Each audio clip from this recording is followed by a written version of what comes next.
you don't have a lot of lateral movement, strangely enough, here, because you're probably conscious of it. But one thing I would suggest is if you want to move initially off the ball, one way or another, I would say the best players go this way first. They don't go this way. So there's more of a rock toward the target a little and then away. For momentum purposes, I think that would be a better way to go. But if you look at your hips here, you don't really shift a lot.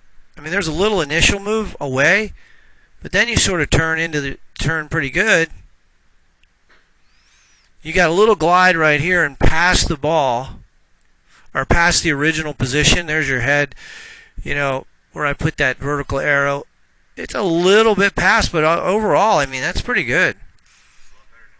Yeah, and the elbow gets out a little bit, which isn't a big deal. It's a little bit trailed behind your but it actually gets back in front there, so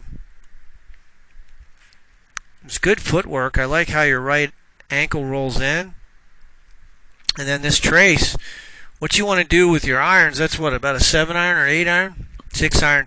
Just make sure your weight's 50-50 heel to toe. Here you got, strangely enough, on the right foot, you got 70% of your weight on the heel.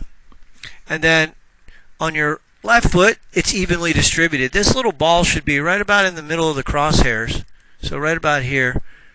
But you're very close. So you get into the right side nicely. And this line is your trace. So your center of pressure's in your right heel there. Now you're shifting into your left ball of your left foot, which is good. Now you're getting into the left heel. So that's a pretty nice trace, really.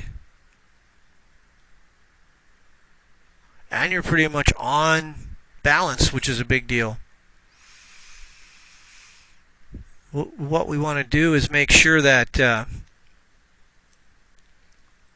you see that move there. I'd like you to just toil with the idea of maybe going a little this way first instead of that way. Does that make sense?